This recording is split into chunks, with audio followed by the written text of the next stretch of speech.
In chess, there are a few feats many players will never achieve. Of course, becoming a grandmaster, an international master, winning a big international tournament like Vaikanze or Tata Steel. One of the most interesting ones, and also players at every level can relate to, is getting a checkmate by en passant.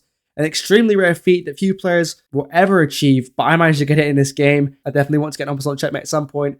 And I actually got it just by playing random moves. I wasn't going for it. I just happened to get it and it happened to be checkmate. So without further ado, let's jump into the game. Actually has quite a lot of instructive value if you're a player wanting to learn from this game. I'm going to go through all the moves and make sure you learn a few things along the way. So he goes e4. I just go for a Sicilian defense, trying to control the center. And here he goes queen to f3. So it makes his intentions clear that this is not going to be a normal game. He wants to checkmate me as soon as possible. So I just develop my knight. He decides to go bishop to c4. Okay, e6. Blunting the bishop and also preventing any sort of f7 checkmate ideas. That's now out the window. Here he decides to go c3. It's a decent move. He's basically trying to prepare d4, but he never actually plays d4, so now this move is a bit dubious. All you're doing is just taking away that nice c3 square from your knight. I guess he's stopping the move knight to d4. That's probably his idea. This move is a bit nasty, but just keeping that pawn on c3 just deprives your knight of its most natural square. And I decided to trade off one of these most active pieces. I move my knight, attacking the queen and the bishop. Maybe not the best move, but definitely takes my opponent out of his comfort zone because he has to lose either the queen or the bishop here. So he moves the queen, I take the bishop, and now I play a very nice move here. d5, taking a full bite at the center, and after takes, my queen is defending that pawn, so his queen's got to move out of the way. He slides it back to e2 with check. The best move, but the check doesn't really mean anything. He's not winning any material here. I'm going to play a cam bishop to e7, say, alright, you've got absolutely nothing here. He goes queen to f3, moving the queen for the trillionth time in this game, just wasting every 10 pawn on a queen move. I'm not going to waste my opportunity here. I immediately go knight to f6, getting another piece into the game, and he decides to go d3. Of course, this lets the bishop get into the game, but again, he's just not controlling the center. My central grip is very, very good, and I'm just free to develop because of that. So I just castle. He goes bishop to g5. Bit of an empty threat. I mean, he's not really threatening to capture this knight or do anything. The bishop, I can't really say it's that well placed here, but where else are you going to put it, to be honest? Here I decided to go rook to e8. It's a blitz game. I'm setting up all these sort of nasty discovered check threats. He parries that threat by blocking, going knight to e2. I get my bishop out, hitting the queen, and now I have a nice move here. Bishop d6, just threatening the queen, threatening to win this knight on e2. He takes, which is a move I actually missed. So I just grab his queen, he grabs mine, and I also grab the knight on e2. He can grab my bishop, but I'll take his back. All will be good. He just drops his bishop back, not the best move because it's actually a square it can be attacked. So I go bishop d6, making sure my bishop can't be attacked, and this bishop is defended by the rooks. Of course, not losing any material here, we're all good. And I have to say, my piece is definitely a bit better placed than black.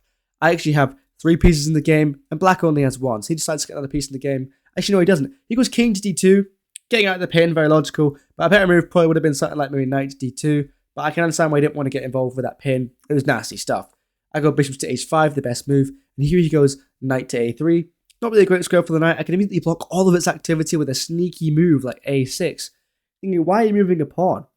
Well, after I play the move pawn to a6 here, I'm controlling the b5 square. I'm also controlling the c4 square. So where the hell does this knight even go? It's probably going to have to go back, which is not really a square you want to be going to, because also these squares are controlled as well. So this knight is basically out of the game because of this move c3, which just wasn't handled correctly. Here I decided to play something else. I just went h6, kicking the bishop away. The bishop slides back, and now I go check with the bishop, moving the king to a worse square. The king moves away from the center, maybe a little bit safer, but the rook comes steaming in with check, rook to e2.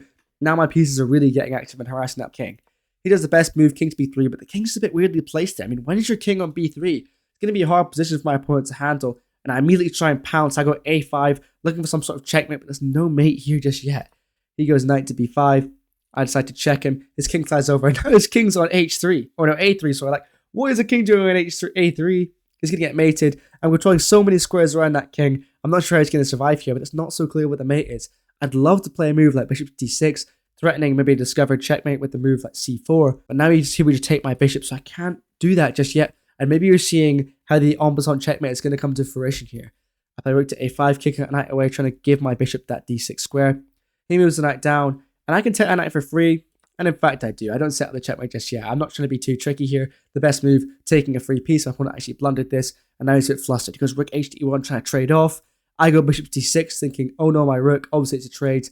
He decides to go f3. Move trying to kick my bishop away, but it's just too late. I have c4 check, and this will be mate. But black has one move, b4 blocking the check. In this position, I have one move that wins the game, and that is c takes b4 with checkmate. En passant checkmate on the white king. When have you ever seen anything like it? Such a beautiful move. Don't forget to subscribe. We're almost at 1,000 subscribers. That means a lot to me. And I also hope you guys learned something from that video. So yeah, I'll see you guys in the next one.